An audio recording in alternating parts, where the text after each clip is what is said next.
evening, ghosts and ghouls. You're listening to a horrible podcast. What's up, ghosts and ghouls? It's the one, the only, JT Ripper, and I'm here with Tide of Thunder. And you're listening to an apology horrible podcast. The episode that's going to come out after this doesn't quite sound up to par because we've been messing around with the new equipment because we want this to sound the best as possible for you. Give you the best hearing experience, and it's because we love you. Absolutely. We literally hooked it up, tested it, sounded pretty good. We listened back to the recording. It didn't sound all that great, but we didn't want to just delete the episode because it was a pretty long episode and it was pretty informative.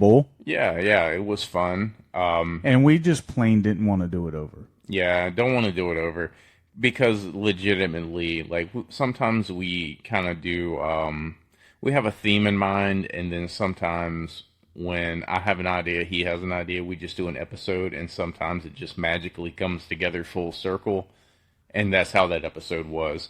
So it's not going to sound the best. I'm going to sound like I'm speaking in a fucking trash can, but hey, we're sorry. Hit us up on Instagram or TikTok, and I will give you a 20% discount code where at tpublic.com.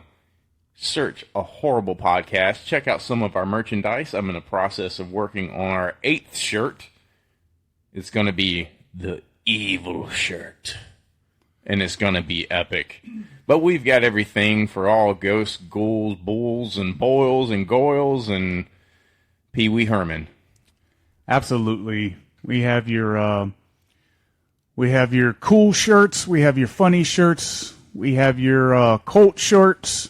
Whatever you want to represent, as long as you represent. Yes, and I suggest the Pizza Pockets ones because it's funny. Yes, it's to go along with our humor. But the new one I'm working on, the evil shirt, is to represent for the cult members.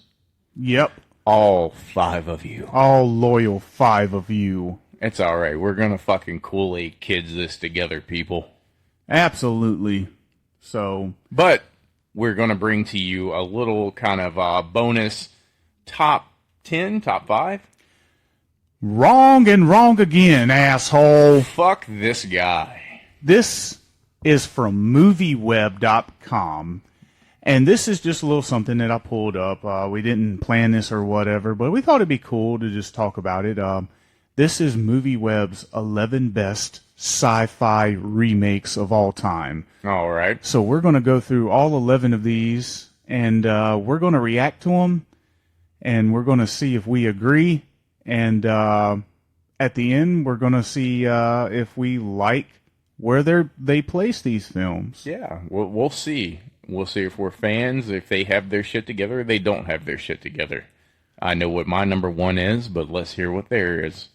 Well, kicking off at number 11, they have, from 2012, Dredd. Dredd.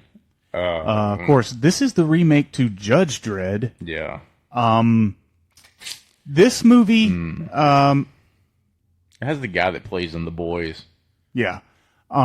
It's okay, but I think ultimately it's forgettable, right? Honestly, I forgot about it until you just said it. Yeah. I mean, say what you want to, but Sylvester Stallone is Judge Dredd to me, in my mind. But right? we got to keep in mind that this is the top 11 remakes. Right. So, I don't know if I agree if it's... Well, it's not top 10. So, all right. So, I guess that would be their bonus one, so to speak. So, let's jump into number 10. Well, number 10 comes from us from 2005. And it is King Kong, the one with Adam Brody and Jack Black. I mean, it was a pretty fun movie. I don't know if it's top 10 worthy, though.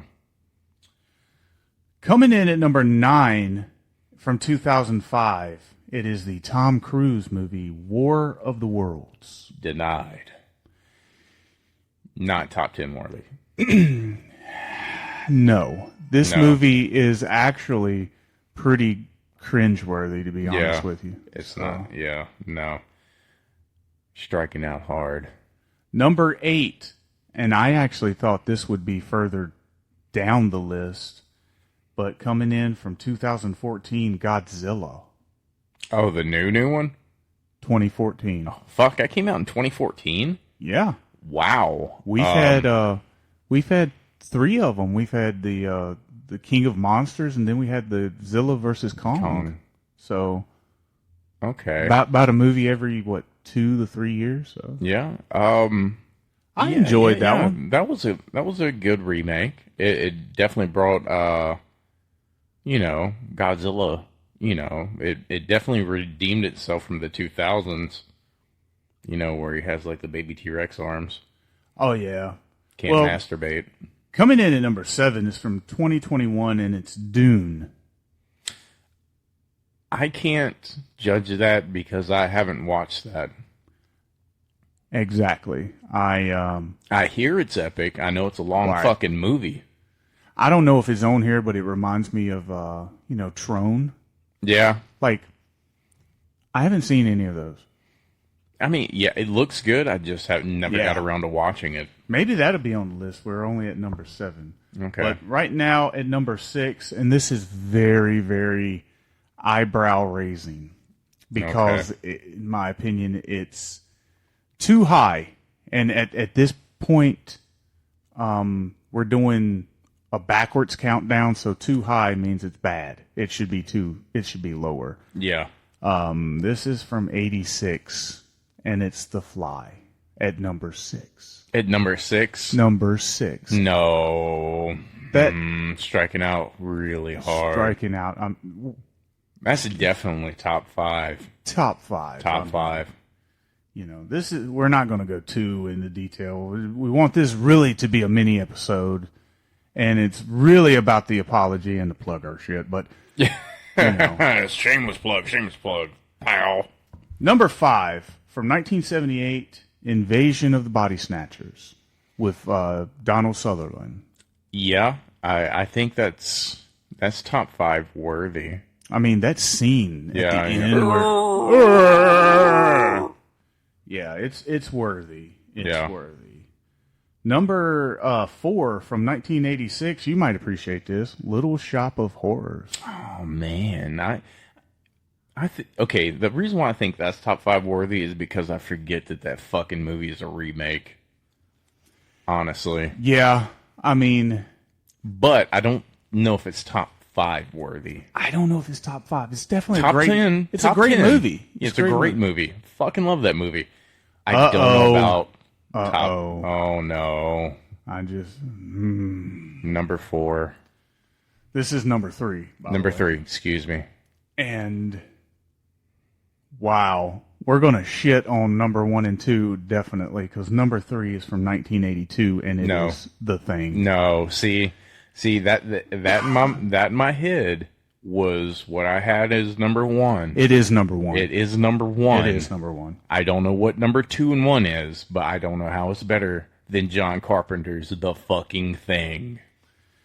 So let's shit on these. We're not shitting on the movies, by the way. We're shitting on the people that put list. this list together. Because at number 2 from 2011, they got Rise of the Planet of the Apes. Oh, what the over The Thing? No way. Horseshit. Now, we don't normally talk about this because we stick to pure horror. Yeah. So this is actually a pretty cool episode for us. But I really enjoy the newer Planet of the Apes movies. I do too. I think they're pretty good. But on a list like this, you know what I mean? No. Yeah, you know what I mean?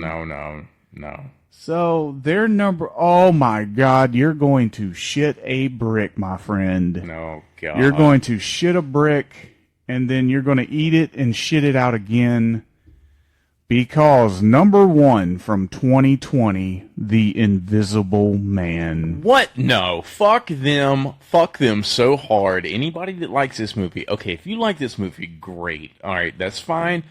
But if you do, fuck you. I'm sorry. Fuck you. I don't mean it, but fuck you. fuck this movie. This movie is not good at all. It's boring. Is this an A24 movie? I'm not sure. I want to say it's an A24 movie because I feel like I'm at war with A24 and their fans right now because of Talk to Me, which is getting a part 2. Knew that was coming because it did so well at the box office because you fooled people. No, it's actually a pretty decent movie. But Invisible Man is garbage beginning to end. It's not fucking original. It doesn't do anything great. Give me Hollow Man with Kevin Bacon any fucking day over this garbage. Yeah. This movie, first of all, it doesn't stay true to the original Invisible Man. And I'm normally okay with you trying to do your own thing.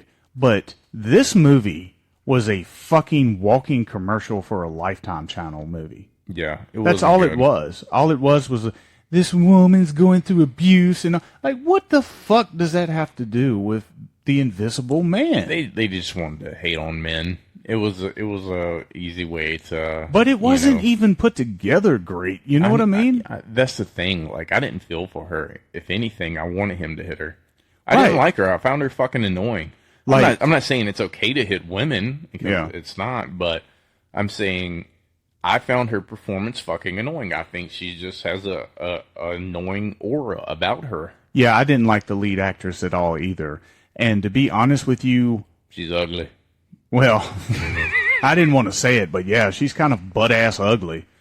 And I sure as hell wouldn't be coming back fucking stalking her, you know. You ugly, bitch. Why you so ugly? And again, this did not feel like a remake to Invisible Man. If anything, it was a remake to Hollow Man because that was the exact plot of Hollow Man. Kevin Bacon was the scientist or whatever. He does this, and he was obsessed with the girl. Right. In the original Invisible Man, there's, it's mostly a mad scientist who came up with this formula who's doing ratchet shit, right? Pretty much. It's not, but it was boring. Yeah, it took the plot of Hollow Man, put Invisible Man on it. Because they knew it would sell better with Invisible Man. Because they knew that it would sell because of us Universal horror people, myself included, and the Thunder.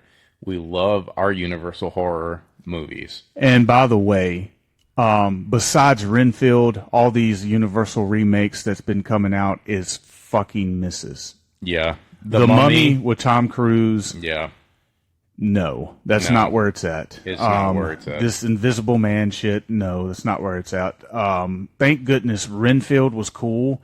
But you know what? Renfield was kind of an original concept. Yeah. You know, it hadn't been a full movie on, like, Dracula's butler type of deal. Yeah.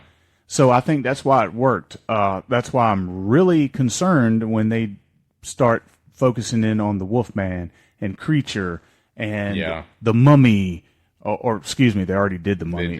Frankenstein, I mean. Frankenstein, yeah.